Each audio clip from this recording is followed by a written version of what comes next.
Hello everyone, today I'm in Morrisburg, Ontario, and I'm going to take you on a tour of Prehistoric World. Let's go check it out. Alright, I just bought my ticket. It was $10, and just a heads up that they only take cash here. So again, $10 for a ticket. Alright, let's go check out the dinosaurs.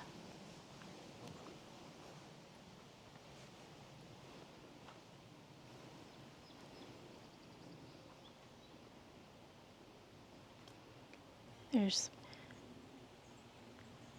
tons of dinosaurs, and they're set in a really beautiful garden.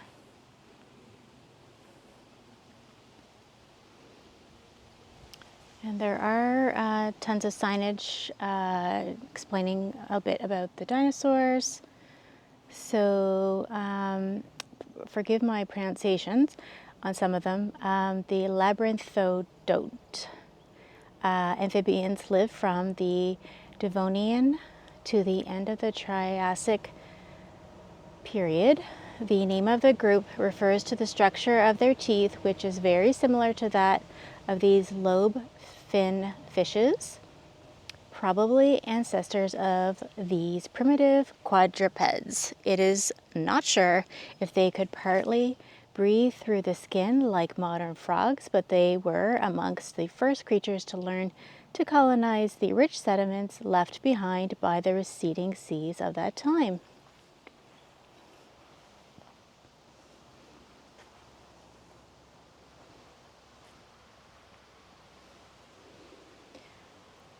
Henodus, the toothless Henodus, discovered near Tübingen, Germany, had a square head and a short body encased in a turtle-like shell.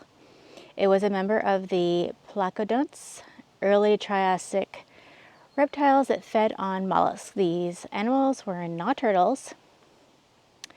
They evolved separately about 20 million years later and have undergone few changes to this day, having survived all the natural catastrophes that destroy most of the other reptile groups.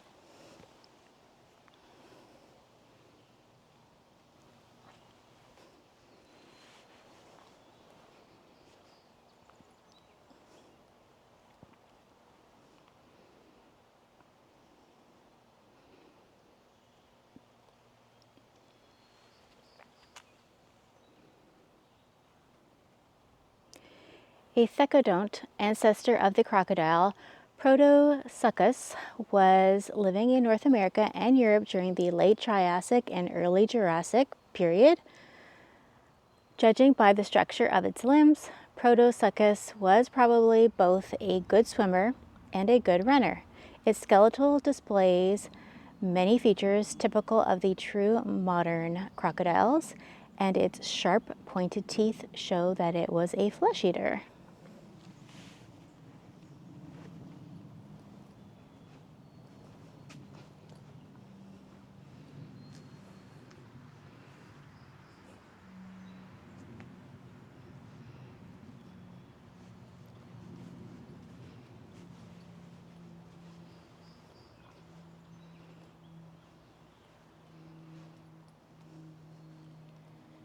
It's a really nice pathway to follow.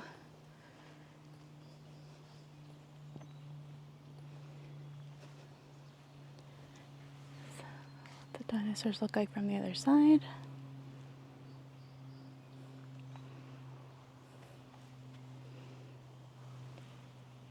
This one is too hard to read, but it's called Moschops. The theropods were direct ancestors of the mammals and were found all over the globe, including parts of Antarctica. Moschops, a large, bulky herbivore, was part of the suborder Dinocephalia. The skull roof of Moschops was made of very thick bones, capable of withstanding head-bashing contests in order to establish social hierarchy in the herds.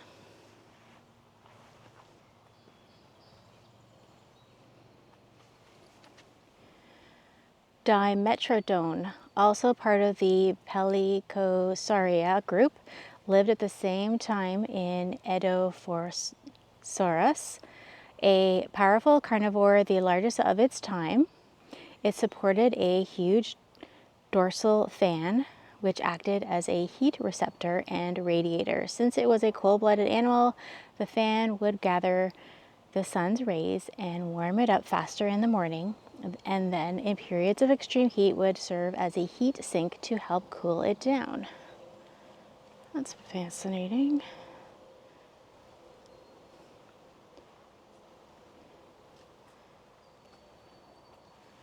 Right.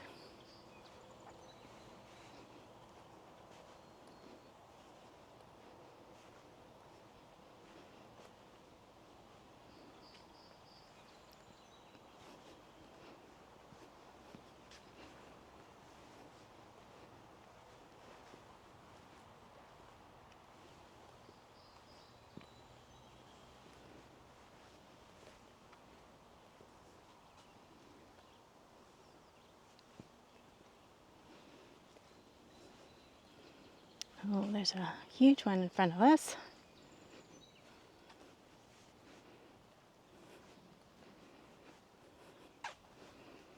So, earliest during the Jurassic, the basal stock of the earliest sauropods belonged to an abundant yet primitive family known as the Cetiosauridae. All these cetiosaurs had similar robust spatulate teeth and flexible necks of moderate length, held mostly in a horizontal position.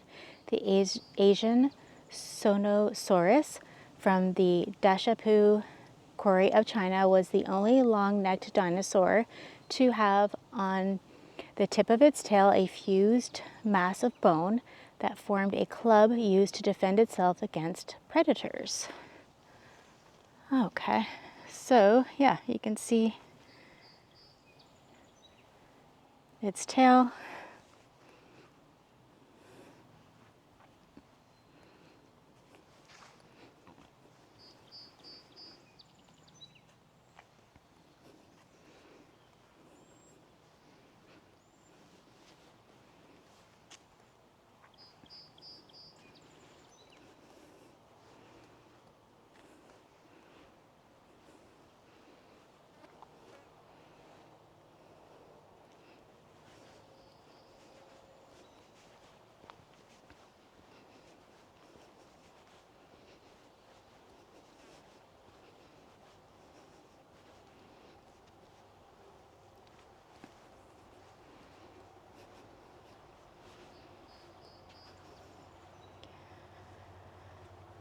This sign is quite faded, so I can't read it, but these are called Othnielia.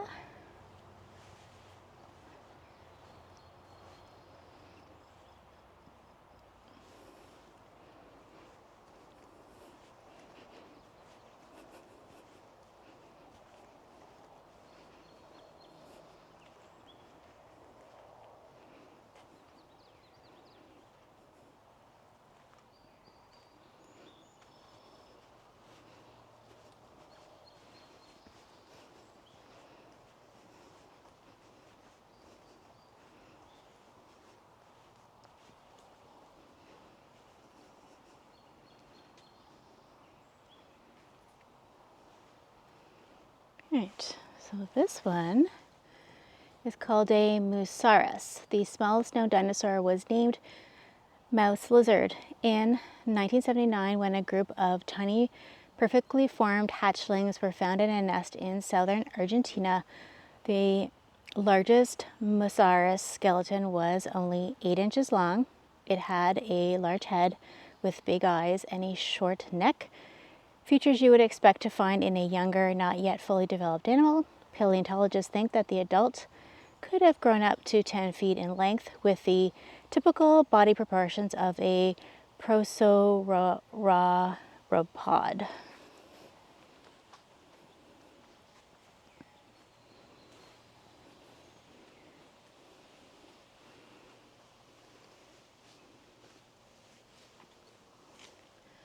It looks like there's a bit of construction going on here, but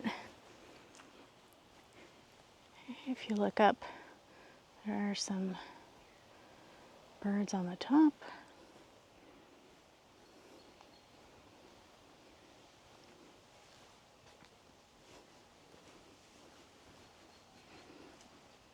And it's just sand, so like a sandbox. Okay. And if you look up, it's a great shot of the bird.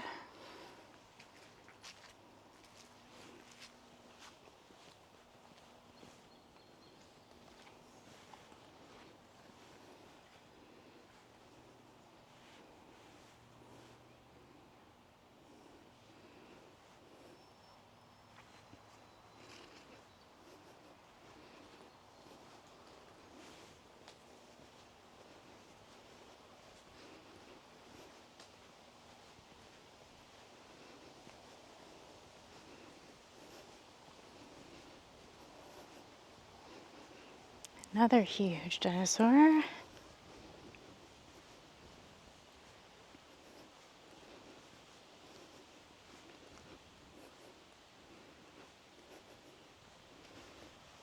Right, so this one, a Ceratosaurus. This carnivorous dinosaur lived during the Jurassic period with a similar design to its contemporary Allosaurus, with the exception that it had on top of its snout a prominent bony horn, perhaps used by males when fighting each other. The skeletal remains of Ceratosaurus are scarcer in late Jurassic rocks, indicating it was more versatile solitary predator, unlike the gregarious Allosaurus. Okay, give you a better shot of it. Okay, yeah, if you look,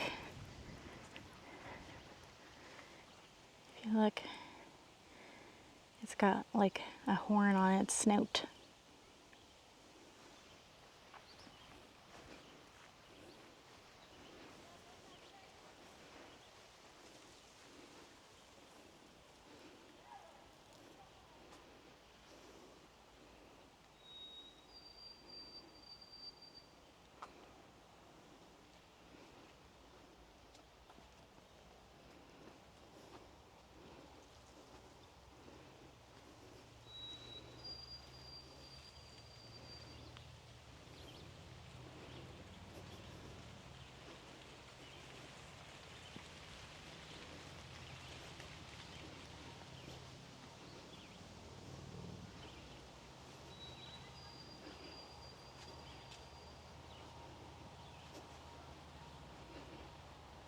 It's another huge one.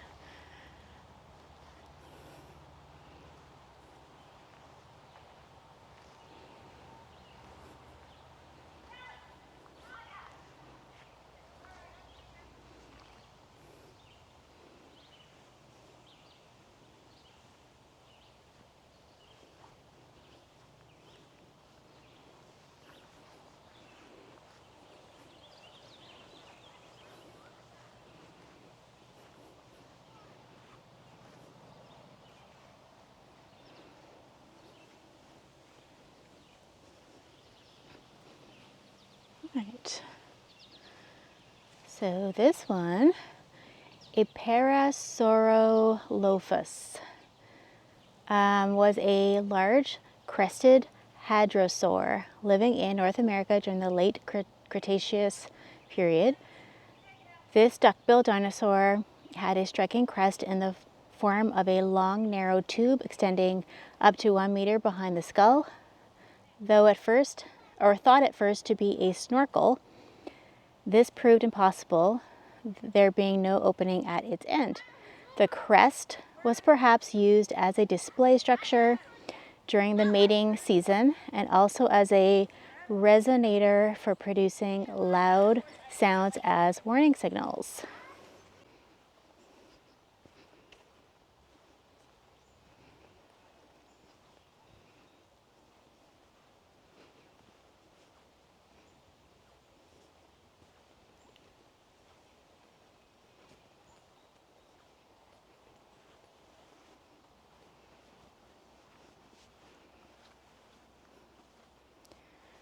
Nice big open fields, in addition to all the court gardens, which is great if you bring your kids.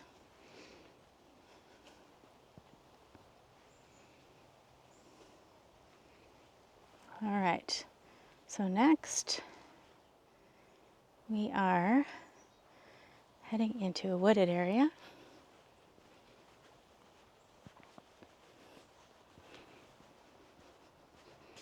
But it's all easily, with this path, it's just easy to follow and not get lost.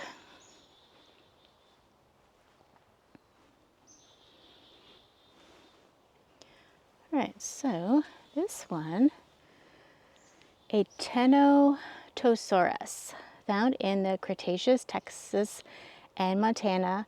Tenotosaurus is so much larger than other hypsilophodonts that our paleontologists classed it with the iguanodonts.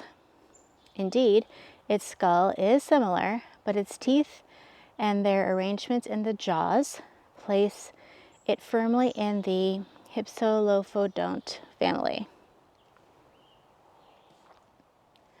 Over half the length of Tenotosaurus was made up of a thick, heavy tail.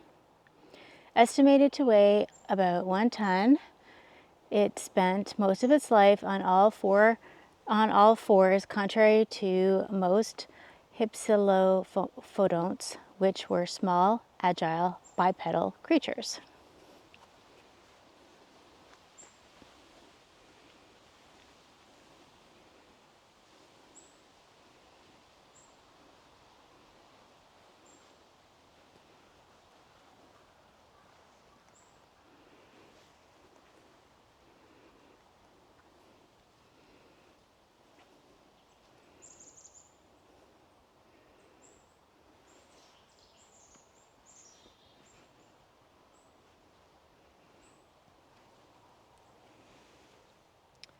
The Nodosaurus from the Cretaceous of Kansas and Wyoming is the typical nodosaur and has given its name to the whole family. Its body armor was arranged from neck to tail in transverse bands. These consisted of alternating narrow bands and broad plates. Hundreds of bony nodes covered the broad plates, hence its name, meaning node lizard. The shoulders and hips were powerfully developed to carry the great weight of the body armor, as were the strong, stout legs with its broad hoofed feet. All right, so here it is.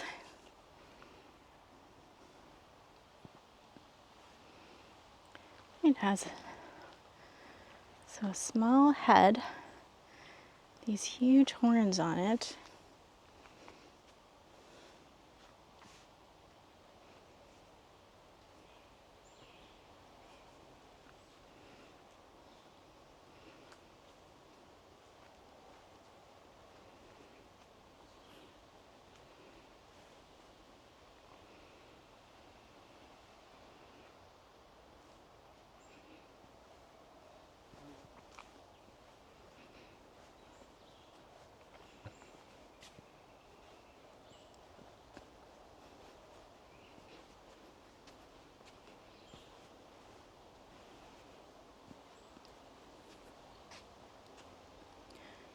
So here's the next one.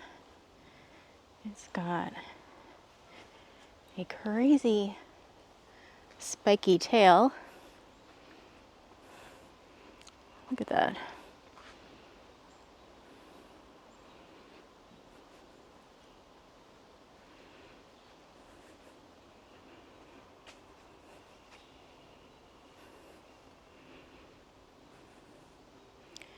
I'm amazed at how small their heads are in comparison to their body.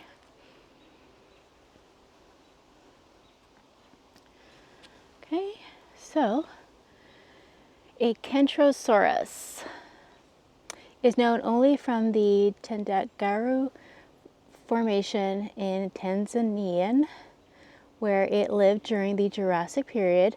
The pattern of spikes in this small stegosaurid is unique.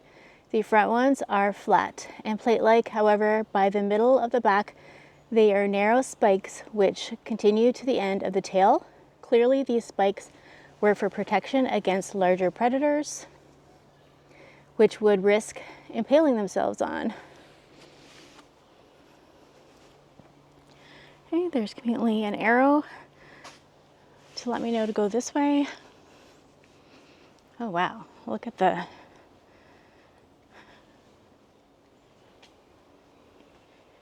interesting design on this one.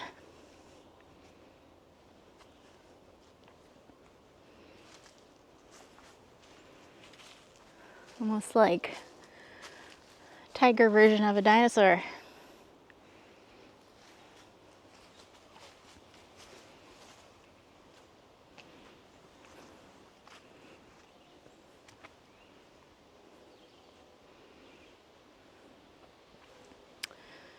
All right, so this one is called a Camptosaurus.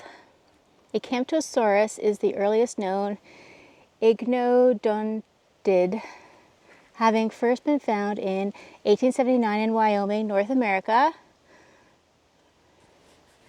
This fast herbivore omnithopod lived during the Upper Jurassic period and was a more primitive ancestor of the large iguanodon that was found during the Cretaceous period. It shared a similar body configuration to iguanodon, but was much smaller and lacked a fully developed thumb spike.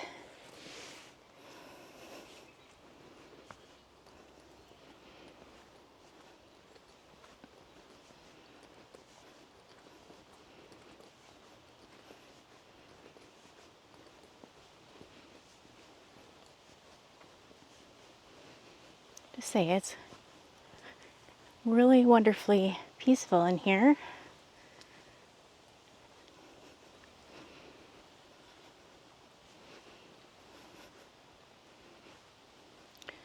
Here's another huge one. Aha, this is the one they've been mentioning in the other ones. The iguanodon, iguana tooth, lived in Europe, one of the largest ornithopods. It had well-developed forelimbs with a large thumb spike which may have been used to rake down tree branches to its mouth or as a defensive weapon. Large accumulations of iguanodon skeletons were found, indicating these dinosaurs lived in herds. Its name stems from the similarity of its teeth to that of the modern iguana, even if the two are not even remotely related. Oh, interesting. Its hands are kind of, I don't know, they look pretty similar to human hands.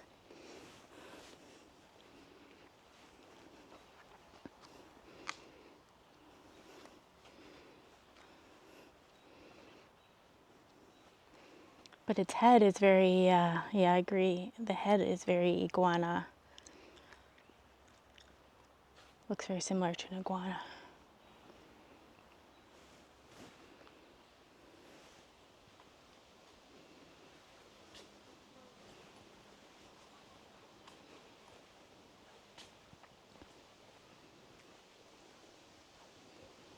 Right, this one's got spikes everywhere.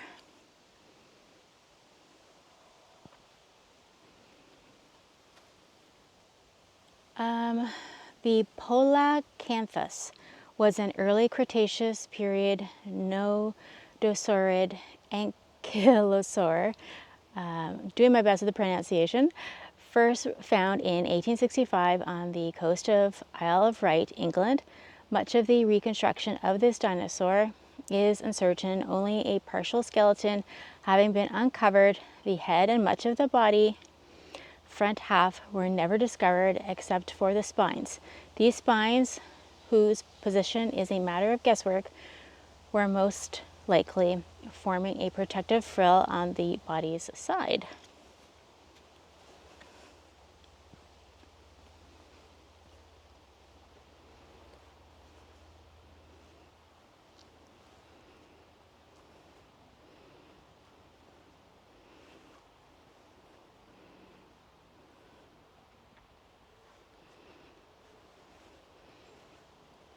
This is an interesting one.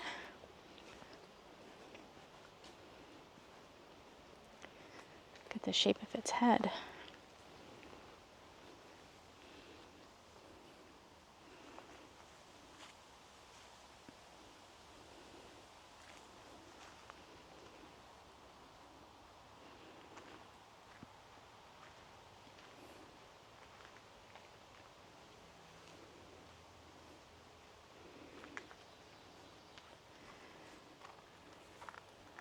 The Protoceratops lived in Asia and North America during the late Cretaceous period and is one of the earliest horned dinosaurs. It had a well-developed neck shield for protection and no horns. Nevertheless, there were thick areas of bone above the eye sockets and on the snout, where horns would later develop in ceratopians. The most famous Mongolian dinosaur, Protoceratops, was often found with nests of eggs, sometimes partially hatched.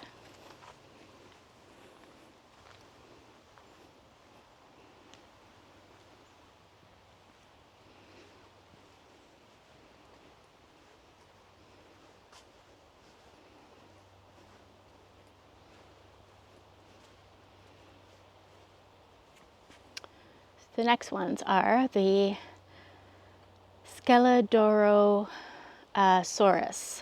Is known from the early Jurassic period rock formations of southern England, one of the earliest ornithischian dinosaurs. Its classification is still uncertain, for its skull and hips are similar to those of stegosaurs, while its body armor is similar to ankylosaurs. Its back is studded with cornical bones, which behind the head are modified into tricorn arrays for a more efficient protection of its neck. Here it is. It's not very big.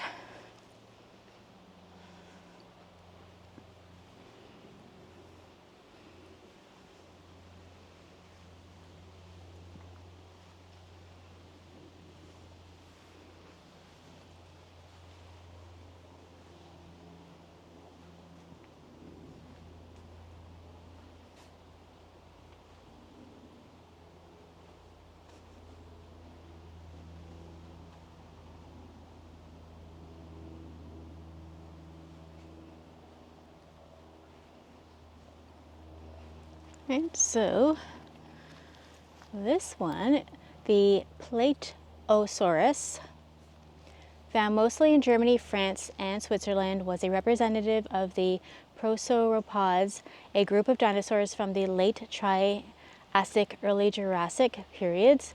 It could feed on plants at ground level, and by standing on its hind legs, would take advantage of its long neck to reach higher leaves in the trees. These creatures paved the way for the evolution of the gigantic sauropods that will replace them later.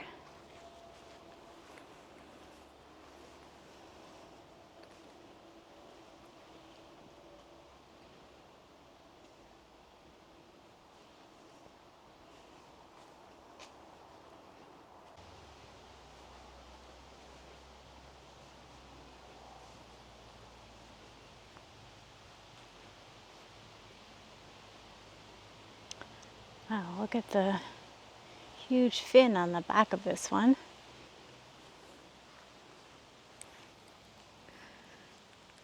But it's got tiny little hands.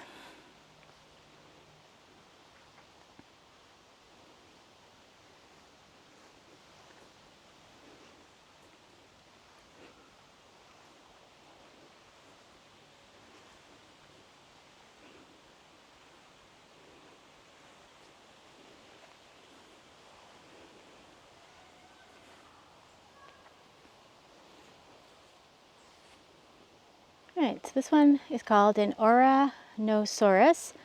Was first discovered in Niger, West Africa in 1965, and ornithopod dinosaur.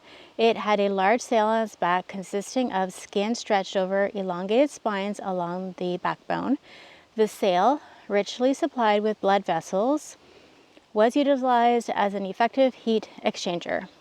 Oranosaurus lived in the Middle Cretaceous period, dry equatorial conditions explaining this special adaptation to the hot climate.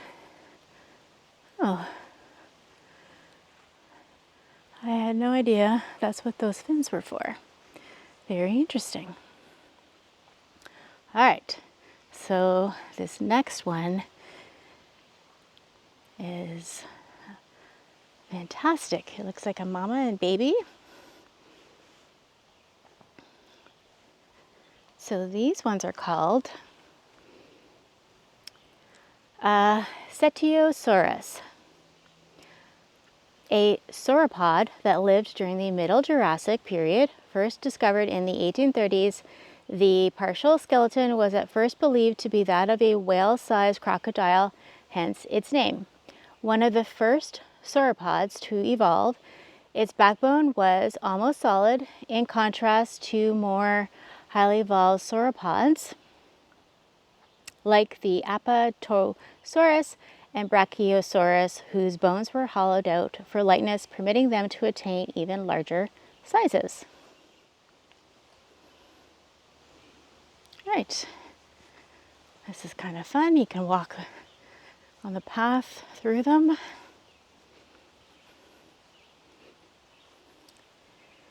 Okay, here's the baby.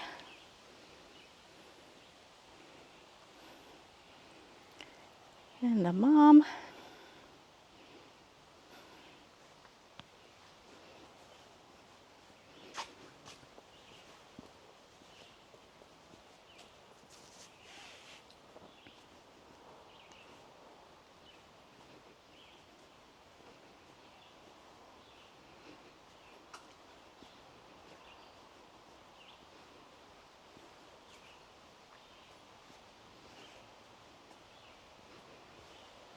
Right, so here's another one with interesting markings.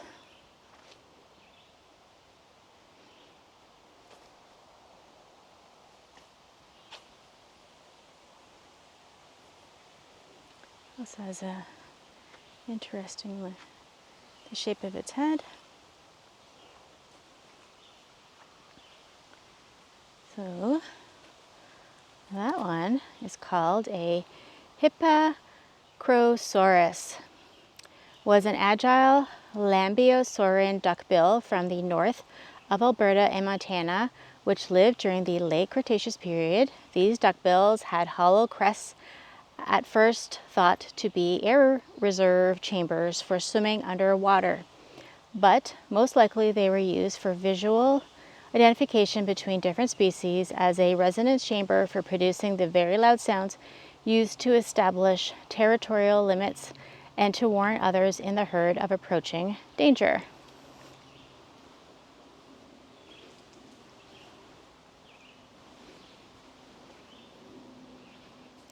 Right. This next one looks very similar to a Triceratops.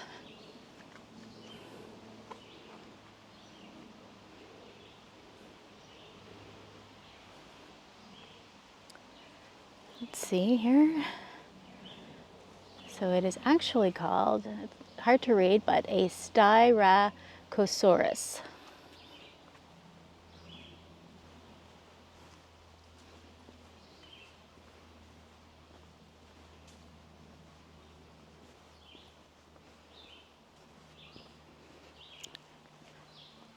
I'm super impressed at how well maintained this little park is.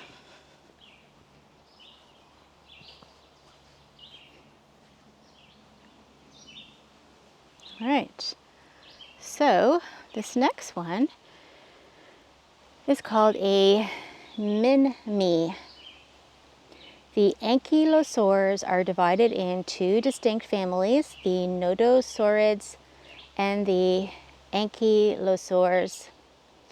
The difference is the absence of a tail club in nodosaurids. Minmi was the first Australian ankylosaur to be found in the early Cretaceous rocks near Roma, Queensland. It is known only from a portion of the back and foot, requiring a lot of comparative anatomy. Okay. So this one is quite small. It's like the size of a little pony.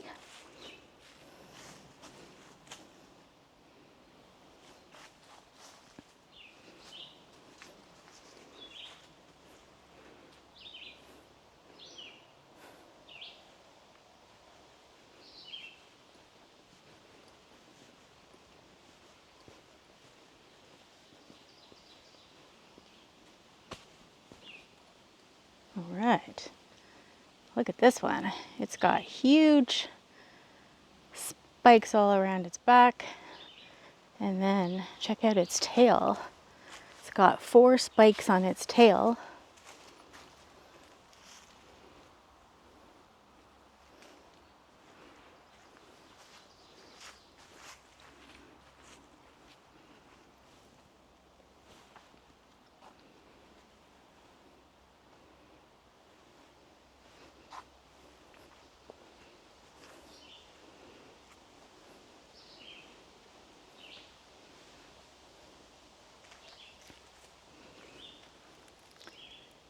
A stegosaurus from the North American Jurassic period was a large herbivore, 4-footed ornithischian dinosaur characterized by a double row of tall plates and sharp tail spikes as defensive weapons.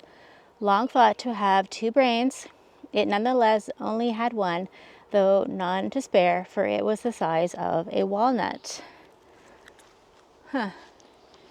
Imagine being that large with a brain the size of a walnut.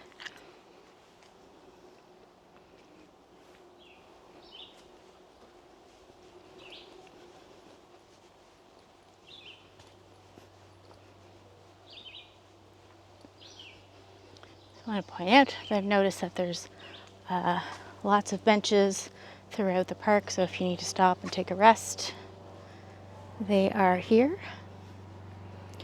All right, so the infamous Triceratops and T-Rex are ahead. So, the Triceratops, the best known short-frilled horned dinosaur, was the largest of the ceratopians. This herbivore lived in North America during the late Cretaceous period. The combination of its long facial horns and massive build made it a dangerous opponent for even the largest carnivorous dinosaurs. Faced with danger, Triceratops would probably have charged head down into a foe in a way similar to that of a rhinoceros, even though they are not related. All right. My first impression is Triceratops is huge. It is way bigger than I realized they were.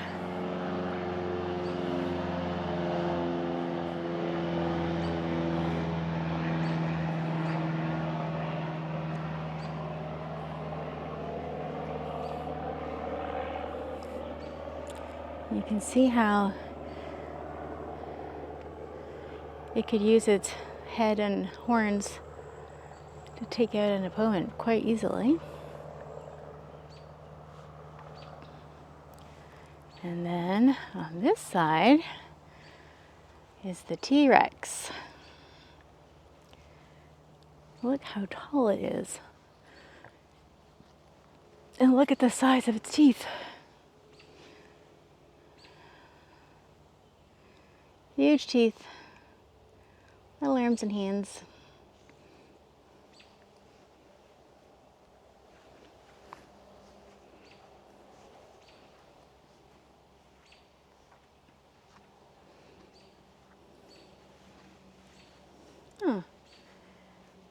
Its hands it actually just has like two fingers, or whatever you want to call them. Interesting.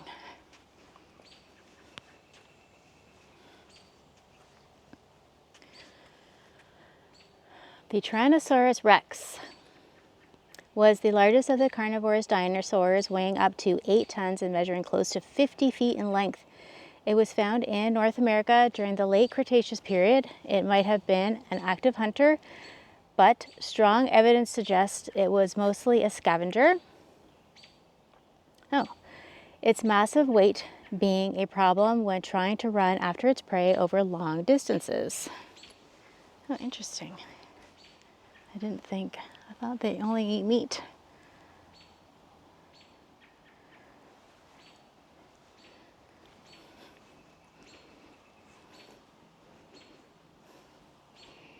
The size of its feet.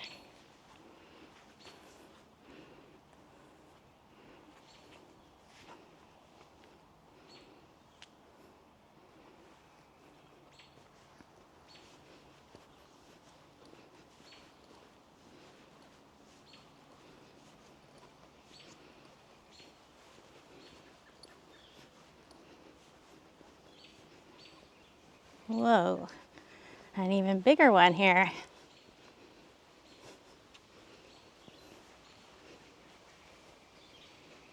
The size of this one. You really have to see them in person to get a true sense of the size. Wow.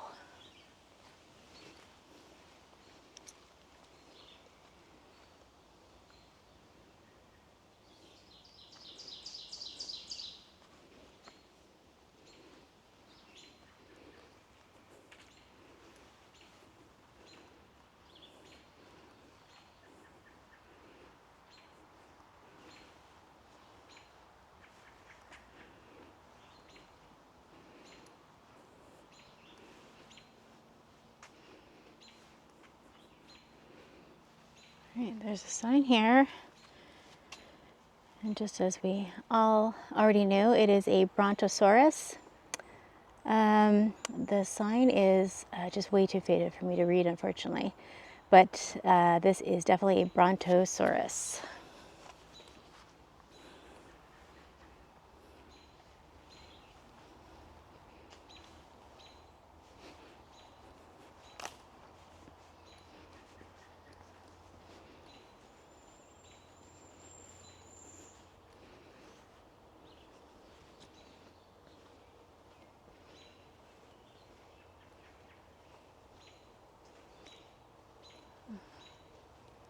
This one has an interesting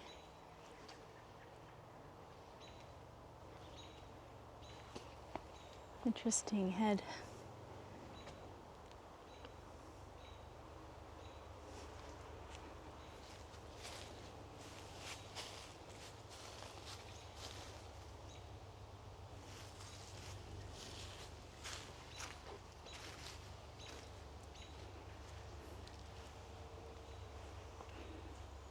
Oh, and unfortunately, this sign is empty, so I don't know what kind of dinosaur it is.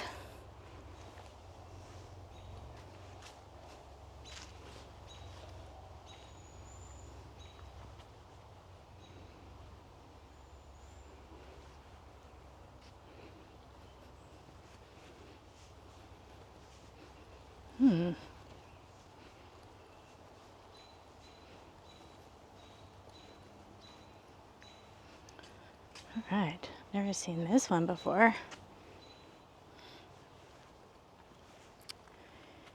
It is called a Scolosaurus. Lived in Alberta during the late Cretaceous period. It was a member of the Ankylosaurus family, a group of herbivore dinosaurs whose dominant characteristic are the bony armor plating and massive tail club. This defensive weapon was formed from greatly enlarged bones, which had fused together into the tail vertebrae.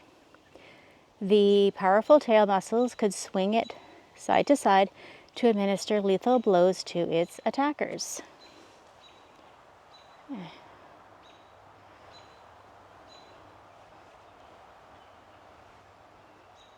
Oh, yeah. If you look at the tail, it's got two huge spikes at the end of its tail.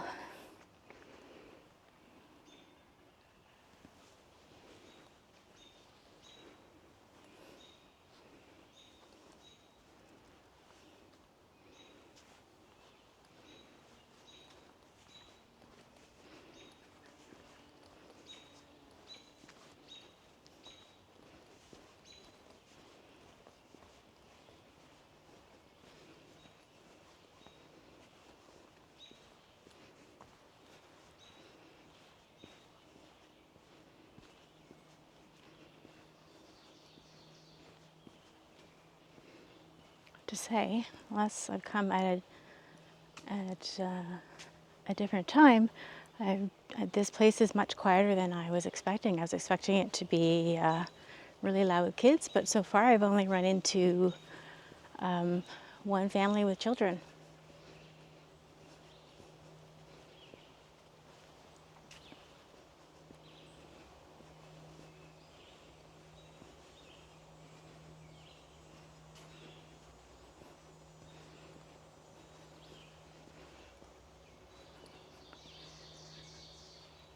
All right, I see something in the distance here.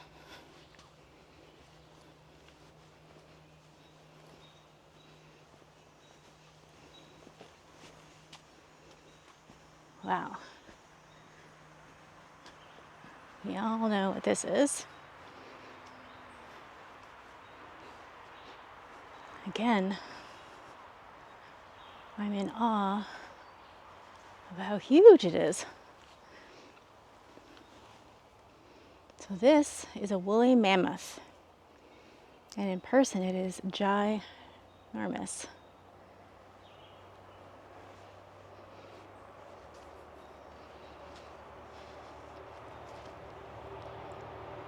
A woolly mammoth refers to the heavy coat of, the bugs are bad here. The name woolly mammoth refers to the heavy coat of long hair and to the great height of this prehistoric elephant, which stood 14 feet at the shoulder and lived during the Pleistocene era. Fossils of this pachyderm have been found all over northern hemisphere, and entire bodies were discovered frozen in the permafrost of Siberia and Alaska. One use for its curved tusks, other than as a defensive weapon, was to clear away the snow so it could reach the grass it fed on.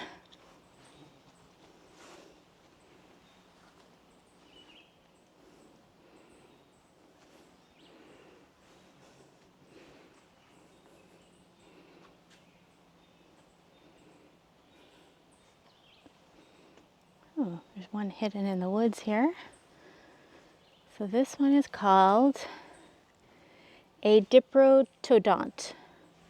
Was the largest marsupial herbivore, heavily built with short front legs and chisel-edged upper incisors. It has the appearance of a large Alaskan bear, and yet it was a member of the wombat family. Skeletons of diprotodon have been recovered from the dried up clay of Lake Calabona. Perhaps they died there during a drought. This slow-moving grazer is common to the Pleistocene deposits of Central Australia. All right, so it's kind of tucked away in the woods here. Here it is. Just say I've never heard of these ones before, and it does kind of look like a bear.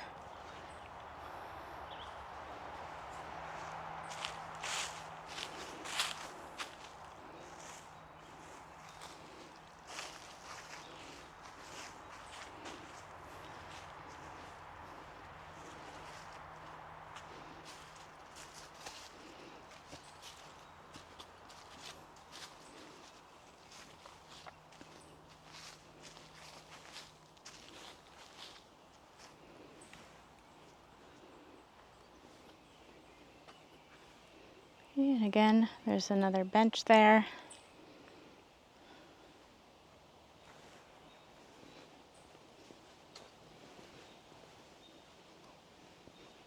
I don't see a sign for this one, but we've got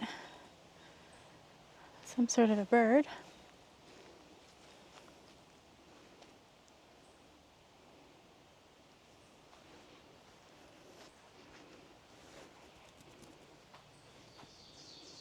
Again, huge body, tiny little head.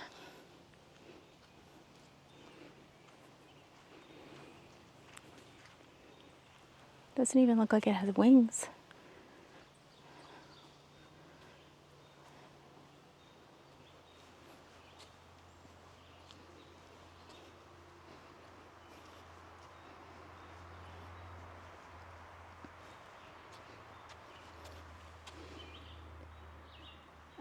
A Paleotherium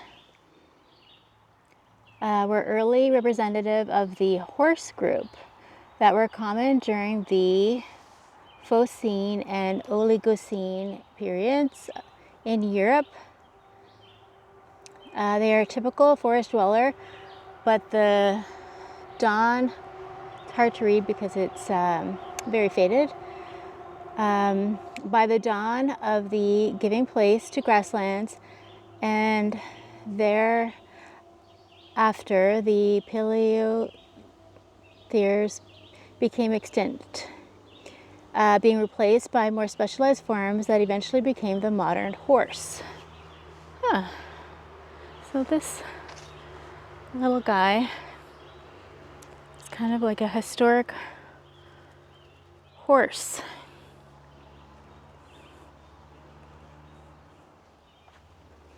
Again, the size of like a large dog or small pony.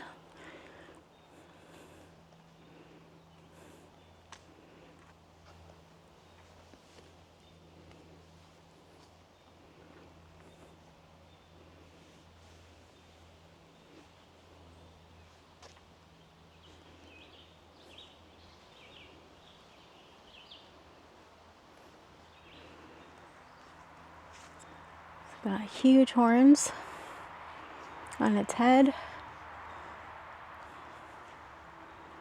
Kind of reminds me of a rhinoceros.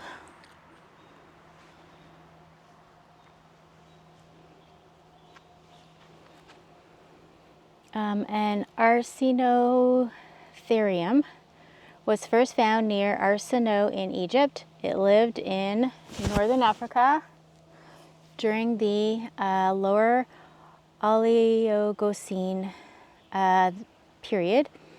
This primitive mammal, whose teeth structure indicates that it was a grazer, looks like a rhinoceros, but it is not related to them. In fact, they flourished at a time when rhinos were just beginning to evolve and spread over much of the world. Paleontologists think they might actually be related to elephants.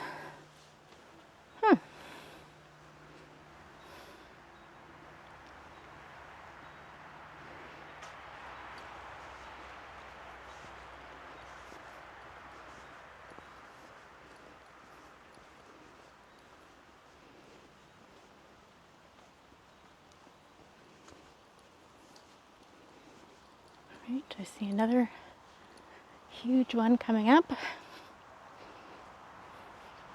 Wow, I've never seen one of these before.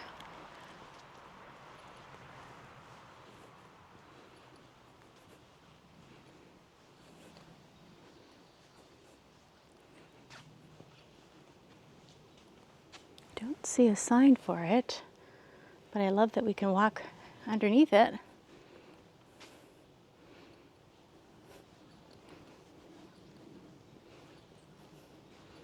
This is kind of fun.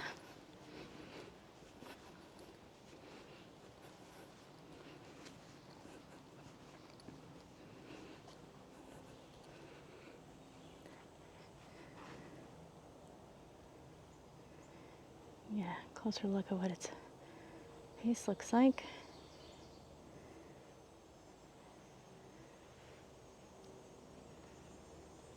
Wow, huge.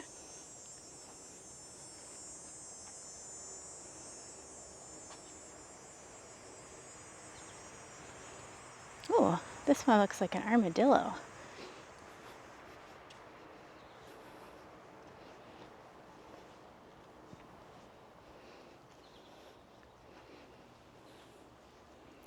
Look at the spikes on its tail.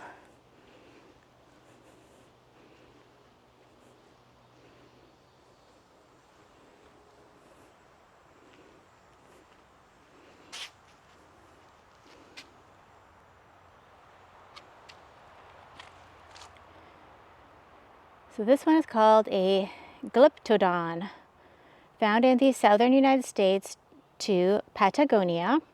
In South America during Pliocene and Pleistocene times, it was related to the modern armadillo, but the bony shield on top of its skull and back were more solid than the thin plate-like covering of its modern descendant. The tail was entirely armored too, but it could be moved freely and had a club-like growth at the end with knobs and spikes that made it an effective defensive weapon.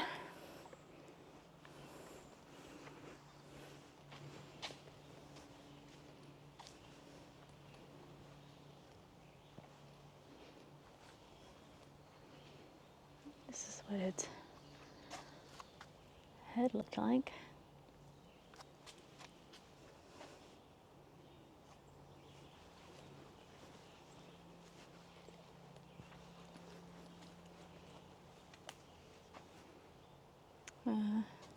Oh, how interesting. Its eyes are like right there, really close to here, and you would think they would be like back here. Kind of interesting.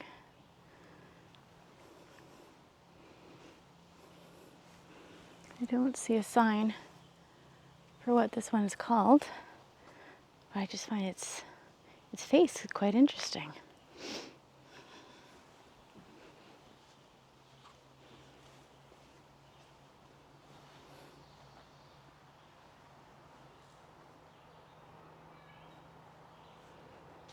Oh, look at this one. It's got huge teeth. Kind of bear-like, I would say. Again, no sign saying what this one is called.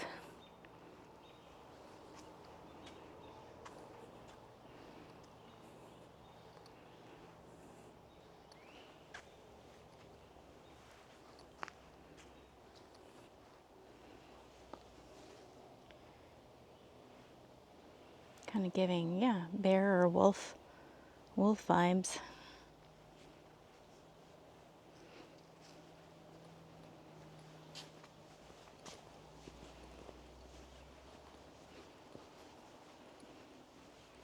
This park is much bigger than I was expecting. For $10, it's I think that's a great deal for what you get.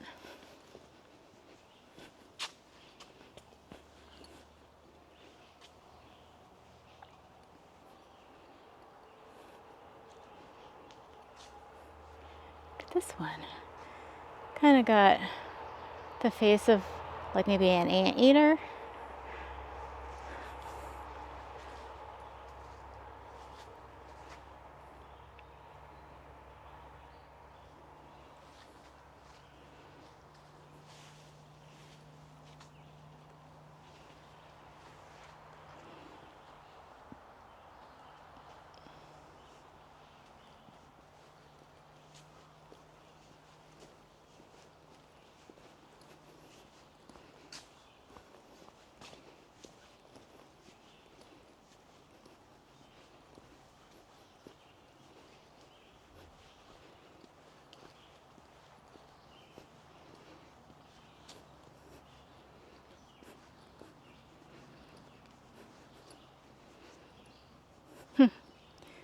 This one's interesting. It kind of looks like it has floppy ears, like a dog.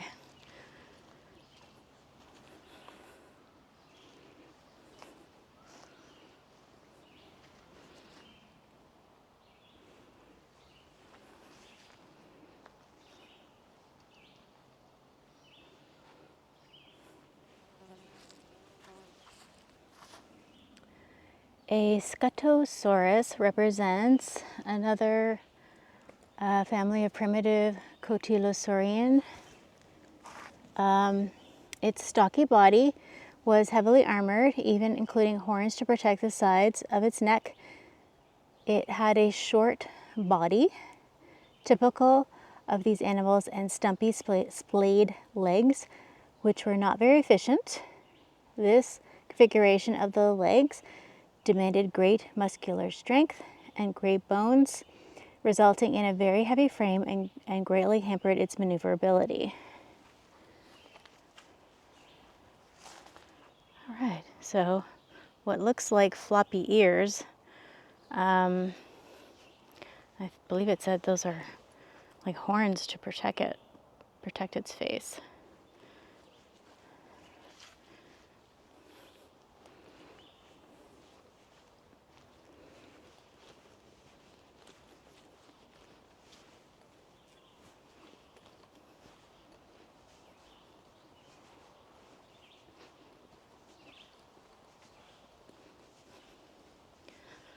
All right, I believe we've come full circle. If you remember, when I came here, it had this arrow. So we've already seen this one. And we went down there and we did a full loop around.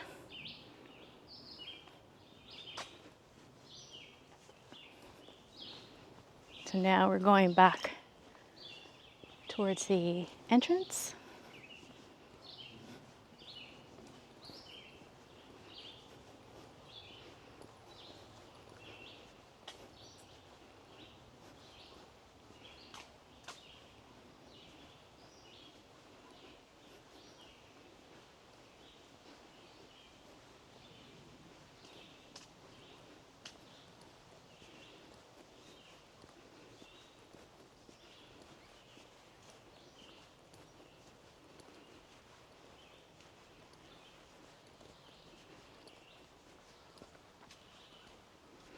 Sure you remembered these ones look familiar. We saw them earlier coming from the other direction.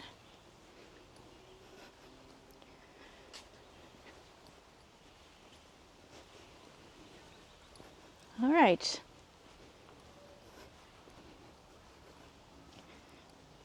So we're coming to the end of this tour.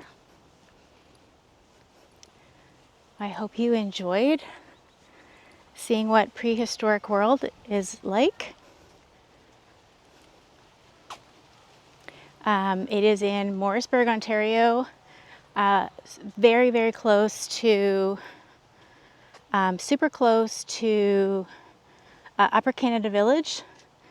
So if you're visiting one, you can very easily come here and visit this one as well. As I said, the price was $10 and it's cash only. And I have to say my experience here was very positive. I had a great time. All right, so I hope you enjoyed this tour. If you enjoy videos about things to do in Canada, especially Ontario, please subscribe to my channel, because almost every week I try to post one video about something to do in Canada, whether it's an attraction, an event, you name it. All right, thank you so much for watching and happy travels.